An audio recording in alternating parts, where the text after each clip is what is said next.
La suite, la suite. Ouais, oh, oh, oh, oh, oh. Ok, ok, ok. On continue. On continue. Période 2021-2030. Vous allez voir, c'est presque ma favorite.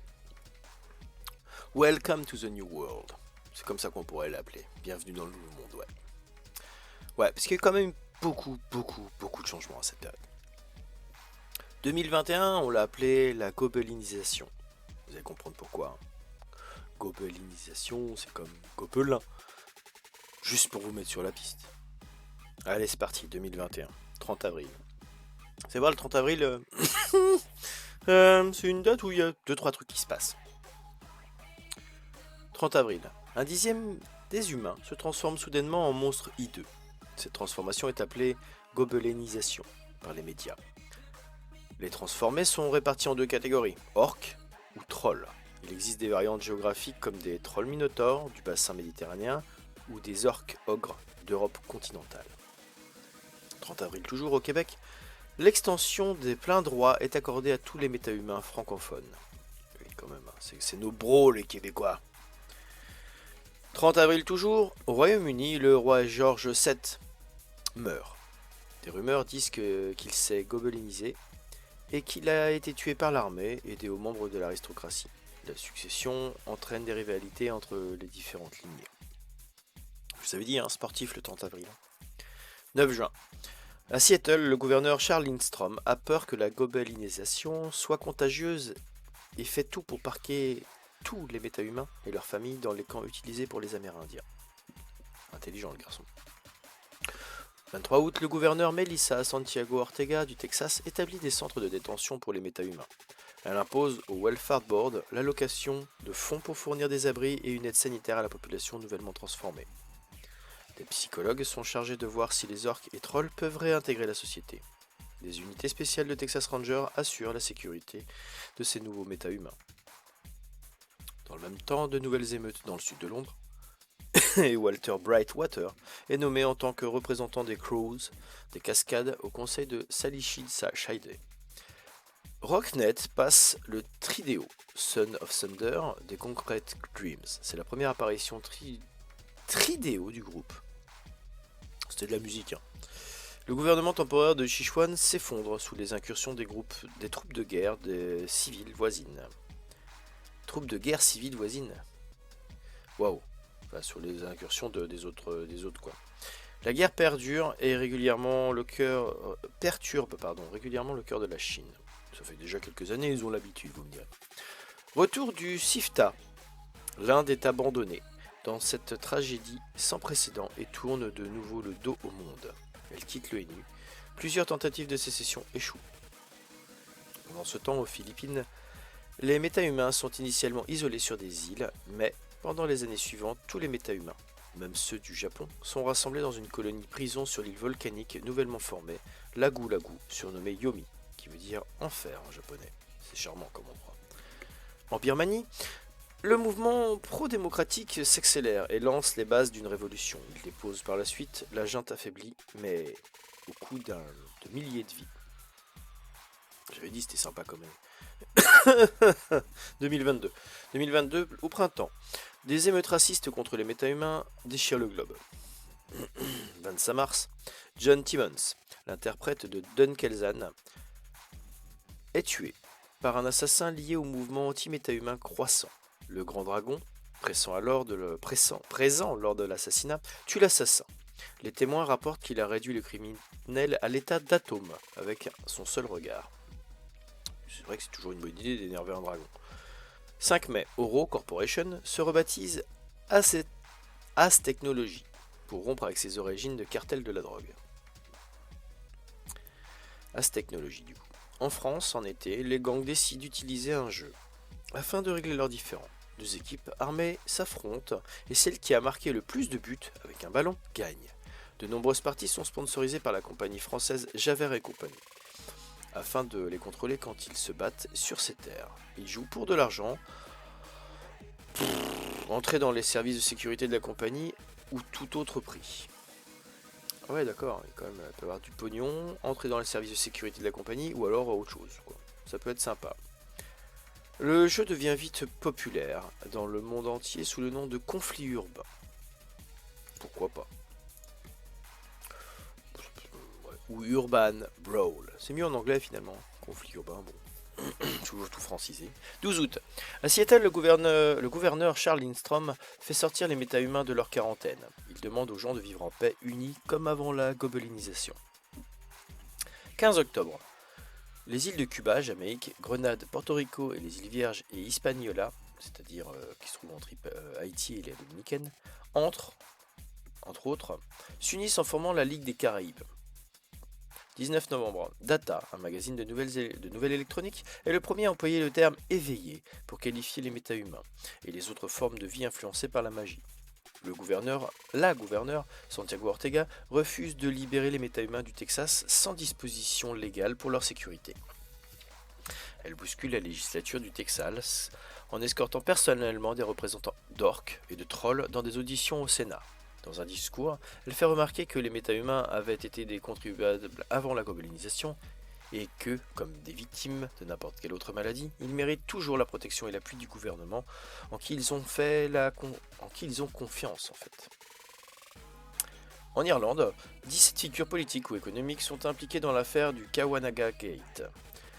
Ils se sont appropriés des subventions agricoles de la CEE sans y avoir droit.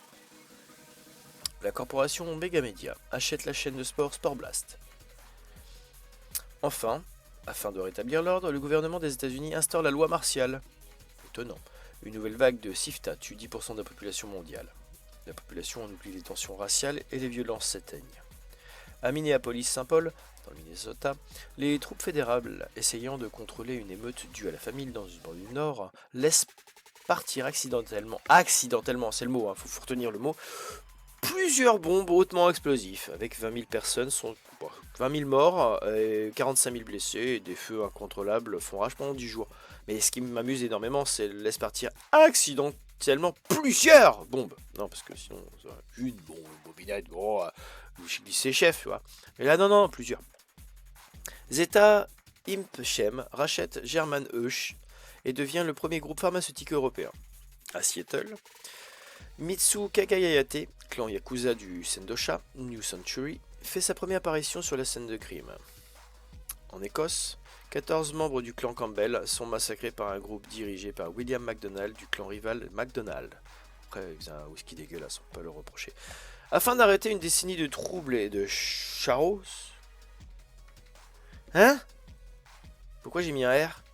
Non mais sérieux, afin d'arrêter une décennie de troubles et de chaos? Bah oui, à la frontière cambodgienne, le Vietnam envahit le pays. Fonçant sur Phnom Penh pour se débarrasser de la mafia sino-khmer, l'armée cambodgienne condamne la pègre locale à quelque chose assez rigolo en fait. Vu qu'ils résistent assez fort, hein, le conflit se transforme plus ou moins en guérilla. Ils leur disent bon les gars, vous arrêtez de nous tirer dessus, on a de tirer dessus, on fait la paix. Bon, refus. En Birmanie, la nouvelle démocratie autorise l'indépendance des États Chin, Kachin, Shan et Kaya, alors que les autres minorités choisissent de rester dans l'Union. Un nouveau Chupacabra est photographié pour la première fois dans la Ligue des Caraïbes. 2023, 6 février. À Seattle, la Seattle Police Department, la SPD, fatiguée à cause de nombreuses émeutes raciales entre humains et méta-humains et le manque de ressources, se met en grève pour protester contre sa situation. Le 7 février, le gouverneur Charles Lindstrom déclare la grève illégale et licencie tous les membres du SPD. Intelligent le gars quand même. Le gouverneur Charles Lindstrom demande à la Lone Star Security Service d'assurer toutes les fonctions de la SPD dans la métroplex de Seattle. Bah oui, la grève, hein. A pas le droit. Le 31 mars, le gouvernement allemand quitte Berlin, contrôlé par les émeutiers, et s'installe à Hanovre. 21 juin, la brume apparaît en Bretagne, en France, hein, et en fait... Ah oui, c'est une brune sympathique, elle fait des centaines de morts et disparus. Le même jour, la Cour suprême des USA modifie les dispositions d'extraterritorialité des corporations. Les amendements définissent les limites du territoire, entre guillemets, extraterritorial. Selon eux, dans les nouveaux amendements, les territoires possédés par une société se prolongent vers le bas, dans la Terre, sur un cône reliant chaque point de la frontière du territoire au centre de la Terre. Ils se prolongent également vers le ciel, le long de ces lignes, à une altitude de 1200 mètres. Oui, donc ils ont le droit d'aller voyagent au centre de la Terre, ça leur pose plus trop de problèmes. Hein. La cour corporatiste établit la station de Zurich Orbital comme base de ses opérations. Sakeicha Taishiyaka devient président CEO de Ares Macro Technology. La cité indépendante de Sekondi pendant ce temps devient une enclave corporatiste extraterritoriale. Elle est utilisée par de nombreuses corporations engagées dans des opérations d'exploitation en Afrique de l'Ouest. En Corée, parce qu'il n'y a plus de Corée du Nord, après la mort du président général Yoon, les dirigeants militaires choisissent l'amiral Park comme successeur. À Fatima, au Portugal, pendant une visite de Jean XXV, la Vierge Marie apparaît à des milliers de fidèles. Invention du SynthLink. C'est pas mal 2023, hein. Moi j'ai bien aimé. 2024 sera un petit peu moins actif, je pense. 14 novembre. Sortie de la première unité de loisirs Simpson, magnétoscope sensoriel, utilisant la technologie CISA. Ares Technology est renommée Ares Macro Technology Incorporated. Au Royaume-Uni, George-Edward Richard Windsor Hanovre, le candidat des corporations, gagne devant Edward Arthur Charles Gordon Windsor, le candidat soutenu par le nouveau mouvement druidique, pour le trône de Grande-Bretagne. Il est couronné en tant que George VIII. Aux USA, le nouveau système de vote expérimental à distance est autorisé pour les élections présidentielles. Le président des USA, William Jarman, est réélu.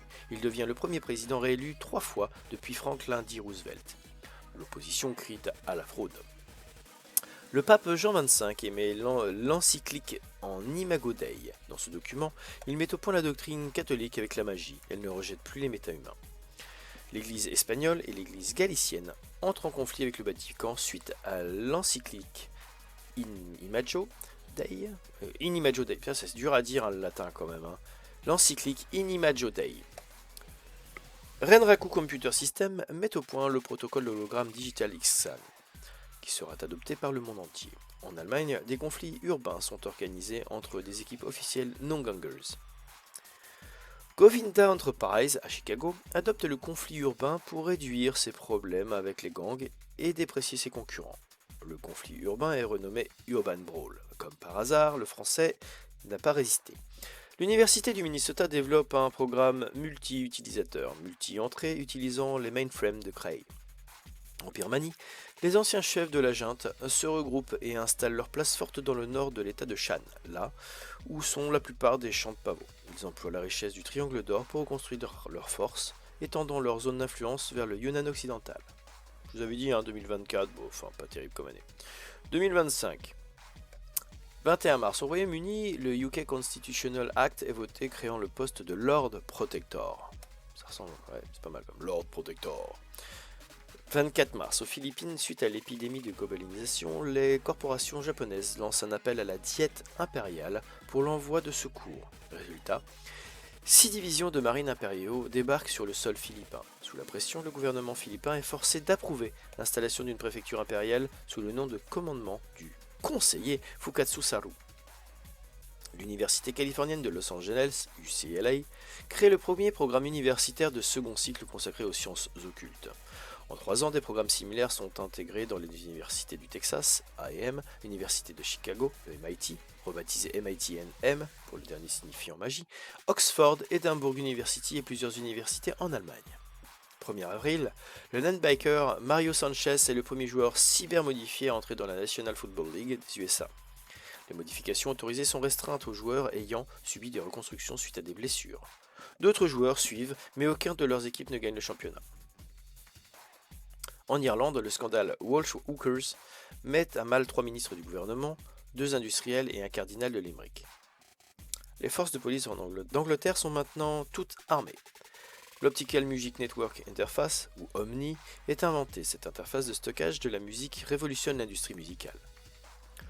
Dans le même temps, le Minnesota Mining and Manufacturing, le 3M, change son nom pour 4M, en ajoutant la magie dans ses industries. La Papouasie-Nouvelle-Guinée annexe la province indonésienne d'Irian Jaya, créant ainsi l'État indépendant de la Nouvelle-Guinée. Le gouvernement de la nation Assante, récemment reconnu par le United States Global Economic Task Force, demande aux Nations Unies de reconnaître son pays. On va faire un petit 2026 parce que 2026, j'ai fouillé, à pas trouvé grand chose. 1er mai, Grande-Bretagne et l'université d'Oxford et d'Édimbourg établissent le bac de sciences occultes. voilà, vous avez vu, hein, j'ai trouvé des trucs intéressants. 25 juillet, le premier cyberterminal est créé. C'est une chambre d'isolation avec de nombreux points de contact. Il a été créé par des agences de recherche militaire pour utiliser des cybercommandos dans les systèmes ennemis. Les premiers volontaires deviennent tous fous. Le Chevalier de la Rage apparaissent dans Southworth, près de Londres. Aux USA, vous en entendrez parler des Chevaliers de la Rage, vous verrez. Aux USA, la Constitution a été amendée pour donner des droits entiers aux méta-humains. Création de la Ligue mondiale du conflit urbain, la World Combat Cyclist League. Vous savez, les combats en moto, tout ça, enfin bref, il y a un peu de tout. En Russie, Boris Kropounine devient secrétaire général. Et enfin, les Nations Unies reconnaissent la nation azante. Vous avez dit petit 2026. 2027, un peu plus croustillant. Le 13 mars, les premiers réacteurs nucléaires commerciaux est créé par l'Union South Wales University of Technology de Macquarie University. Le Queensland University of Technology et Gaetronics. Il fonctionne 22 minutes, puis explose. Avec toutes les données collectées, des réacteurs fonctionnels sont construits avant la fin de l'année. Comme quoi, hein, des fois, faire péter, ça n'a pas que du mal. Hein. 28 mai. Beaucoup d'événements le 28 mai. En Grande-Bretagne, le Lord Protector valide la Magical Practitioner Registration Bill que le Parlement a voté. Cet acte réduit sévèrement les droits d'utilisation de la magie en Grande-Bretagne. La National Football League des USA autorise les joueurs à recevoir des modifications cybernétiques. Les boxeurs cybernétisés sont introduits dans la boxe professionnelle. Perfectionnement des cyberterminaux plus performants et moins dangereux à l'utilisation. Enfin, moins dangereux, les gens deviennent toujours fous pour certains. Fin de la guerre civile chinoise qui a duré de 2019 à 2027. Les provinces entre le fleuve Jaune et les confédérations de cantons éclatent en micro-États, formant la région de province côtière. Les communistes extrémistes consolident leur position autour du Henan et se retirent de la République de Chine. Le Henan absorbe une partie de la province de Hubei, tandis que la province de Shaanxi fusionne avec les États indépendants de Shaanxi. Le Mandchourie se retire aussi de la République de Chine. L'Astlan révoque le statut de l'église catholique romane, lui permettant de ne pas payer de taxes. C'est rigolo ça. Dans les années suivantes, des contrôles fiscaux dévoilent des fraudes de la part des personnages importants de l'église, notamment l'archevêque de Tenochtitlan, Jésus de la Torres. Je vous avais dit, c'était rigolo. Parce qu'il faut mettre un peu d'humour de temps en temps, hein, parce que autrement on déprime. 2028. Le 10 avril, un tremblement de terre majeur ébranle Los Angeles, ça faisait longtemps, détruisant l'Axe, donc le principal aéroport de Los Angeles. 4 juillet, le Dunkelsan nomme Terry Ann Ribeiro, un reporter néophyte, pour être son nouvel interprète. 6 septembre, l'université de Cambridge en Grande-Bretagne établit un bac de sciences occultes. Il était temps.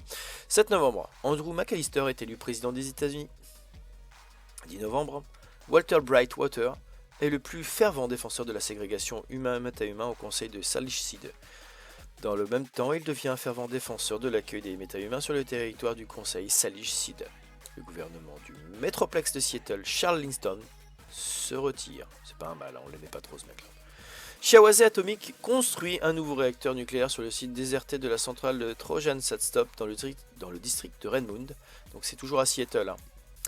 Après des années de récession économique, la Wallonie rejoint la France en tant que région semi-autonome. 2029. Si on devait vous donner un nom à 2029, si on devait donner un nom à 2029, ce serait le crash. 1er janvier. Sony Corporation, Fuji Industrial Electronics et Ersa Unisys développent des prototypes de cyberterminaux permettant à un utilisateur de se connecter au réseau informatique mondial par l'intermédiaire de son système nerveux central. Vous le sentez la douille venir, non? Ces cyberterminaux sont encore massifs et exigent que l'utilisateur soit placé dans un caisson d'isolement sensoriel. 8 février. Le système informatique du monde entier sont attaqués par un virus d'une puissance sans précédent. Il détruit non seulement les logiciels, mais aussi les composants électroniques. Les gouvernements tombent et l'économie mondiale frise l'effondrement. Il dévaste les administrations et les commerces qui se sont fondés sur l'Internet. Il réussit même à infecter jusqu'aux stations orbitales. Il crée des problèmes dans plusieurs pays dont la France, l'Espagne, l'Autriche, les Philippines et les USA. 8 février. Aux USA, la CIA, la NSA et l'IRS s'unissent leurs ressources pour créer le projet EcoMirage. dirigé par le major David Gavilan de l'armée de l'air, en liaison avec l'Agence de sécurité nationale, donc la NSA. Ce projet recrute et forme une équipe de cybercommandos pour fonctionner dans le réseau informatique en dépit de l'équipement et des psychoses induites par les signaux sensoriels des cyberterminaux primitifs. En gros, commando suicide. 8 février. Euskal devient indépendante de l'Espagne, c'était anciennement la Galice, et elle obtient les privilèges spéciaux. 1er mars. Ecomirage recrute les plus brillants et excentriques cerveaux de l'industrie et des universités. 32 personnes sortent intactes du programme d'entraînement intensif. Pendant le combat contre le virus, le monde a commencé à reconstruire son réseau de communication. Le nouveau réseau informatique est appelé la Matrice. 19 avril. Le virus informatique infecte le réseau de contrôle du trafic aérien des USA. En raison des signaux imprécis et des communications brouillées, 27 accidents aériens se produisent en 2 heures, faisant 1 millier de morts. Le trafic aérien est resté très limité pendant une semaine jusqu'à ce qu'un nouveau réseau soit mis en place. 30 août. Ecomirage attaque le supervirus. Après 18 minutes de combat, 4 membres du commando sont morts. Après avoir analysé les données, on découvre 2 choses. Le virus peut produire des inductions neurobiologiques mortelles et aucune sécurité informatique existante ne peut l'arrêter, ni même le ralentir. L'utilisateur d'un cyberterminal est une cible privilégiée. 10 novembre. La plupart des elfes du conseil du Salichide demandent à déménager vers le mont Rainier et forment une tribu séparée nommée les Sinserarch. Les nains, orques et trolls les rejoignent en plus petit nombre. Horrifiés par la facilité avec laquelle les membres de Ecomirage pénètrent leurs systèmes les mieux protégés, les sociétés impliquées commencent secrètement le développement de nouveaux logiciels de sécurité capables de repousser des intrus interfacés à la matrice. Ceci inclut la recherche afin de reproduire les effets mortels produits par les supervirus. Le programme résultant sont la première génération de contre-mesures d'intrusion, ou CI. Maintenant connu dans le monde entier en tant que GLAS, alias générateur de logiciels antivirus par contre-mesure électronique, donc le GLAS, ça existe toujours les gars. Charles S. Cross remplace Charles Lindstrom en tant que gouverneur du métroplex de Seattle. Le conseil Salichide, bientôt suivi par toute la NAO, déclare les méta-humains bienvenus dans les terres tribales. Walter Wright Water se retire de la vie publique du conseil de Salichide en raison d'un récent diagnostic indiquant qu'il a un cancer en phase terminale. Après une dernière manifestation publique où il appelle à la ségrégation entre humains et méta-humains, il n'est plus revu. La mort de Walter Wright Water est annoncée. La ville de Portland organise même un impressionnant enterrement somptueux et un service commémoratif. Pendant ce temps, Sakeshi Tashika devient membre du comité de direction d'Ares Macrotechnologies. En Inde, Kali Yuga est en colère et le virus sème le chaos. Les industries technologies et du service de Bangalore sont décimées. Le projet d'alphabétisation via Internet du gouvernement est en très net recul. Les banques thaïlandaises sont ruinées par le crash et par conséquent la pègre régionale est également ruinée. L'armée retourne à la situation à son avantage et s'empare brutalement du pouvoir, saisissant l'occasion de frapper ses adversaires quand ils sont faibles. L'armée thaï traverse la frontière nord, elle envahit le Laos et les états de Shan pour prendre le contrôle du triangle d'or, et donc de la drogue. Ceci déclenche une guerre multilatérale. L'armée thaï combat les troupes birmanes et une armée laotienne renforcée avec l'ancienne armée vietnamienne. Le Yunnan, coincé entre les 2 grands conflits, la guerre civile chinoise d'un côté nord et celle du triangle d'or côté sud, lutte pour sa survie économique et voit son territoire grignoté de tous les côtés. La junte javanaise négocie avec les corporations japonaises pour sauver son économie. Elle accorde des droits d'extraterritorialité même aux plus petites sociétés. Poussé par le désespoir après une décennie de combats continus et d'oppression religieuse raciste du gouvernement communiste, le Front populaire de Malaisie mène une révolte à l'aide des troupes et du matériel fédéral Boeing, mettant un point final à la parenthèse communiste. Après la consolidation de la préfecture japonaise aux Philippines, Fukatsu Saru est nommé gouverneur de la République des Philippines, établissant un état policier. Les médias et les émissions étrangères, excepté japonais, sont surveillées et censurées. La fabrication, la vente et la possession d'armes à feu et d'armes de mêlée par les particuliers est interdite par la loi. Sous le couvert d'intérêt environnemental, la technologie dite dangereuse est graduellement enlevée à la population philippine indigène, de même que le droit méta-humain. Les nationalistes philippins lancent une rébellion mal préparée par la suite du crash, et elle est brutalement réprimée par les forces militaires et celles des corporations japonaises. C'est sympa hein, comme période, hein, je vous avais dit. Hein. Allez, 2030. 1er juin. Mené par Tema Lola, des milliers de Gouls de toute l'Afrique émigrent au nord du Ghana et fondent la nation Goul d'Assamando, d'après le nom du pays des morts à Sante. 15 octobre. Le président des USA, Andrew McAllister, et le premier ministre canadien Harold Franzier signent un traité ratifiant l'union de ce qui reste des USA et du Canada. Ce nouveau pays est appelé United Canadian and American States, UCAS. L'union se fait sans heurts, malgré des protestations des deux côtés de la frontière. Pendant ce temps, le Concrete Dreams donne leur premier concert au club de Penumbra à Seattle. Francis Daniel, un ingénieur, 4e dan de Ki-Aikido, et premier adepte connu, est tué pendant les émeutes de Washington. Tongue and Anvil Mining Company, une compagnie exclusivement composée de nains, est fondée à Duluth dans le Minnesota. Brian O'Malley, capot des mafias de Chicago et de Seattle, est tué chez lui. Dans le même temps, l'Oyabun Yakuza de Seattle est assassiné. Vous sentez qu'il y a quelqu'un qui veut prendre le pouvoir là Ça fleure bon. Le décès des patrons de la mafia et des Yakuza entraîne une trêve entre ces groupes se faisant la guerre auparavant. James O'Malley, frère de Brian, dirige la mafia. La formation du duché elfe de Poméranie est officiellement annoncée. Pendant ce temps, les Sikhs du Cachemire et du Pendjab deviennent indépendants et créent le Khalistan. L'opposition pakistanaise aux séparatistes du Cachemire mène un échange nucléaire tactique limité. Les retombées radioactives affectent le nouvel état indépendant du Khalistan. On se bat encore à la bombe atomique à cette époque-là. Bon. Voilà quoi.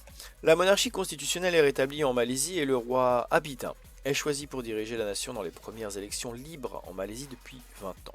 Les corporations japonaises, Fuji en tête, entament la reconstruction des Philippines et installent des serveurs pour la matrice et des grilles de communication, et construisent aussi des usines géothermiques afin de produire de l'énergie. Avec le consentement du gouverneur, les sociétés exploitent les ressources naturelles de l'archipel et tuent au travail la population philippine indigène pendant presque 30 années.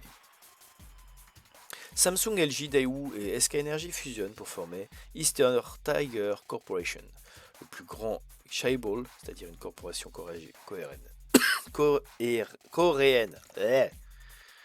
C'était pas mal hein, comme période. Hein. Ben, on verra pour la suite, parce que l'histoire n'est pas finie, les gars.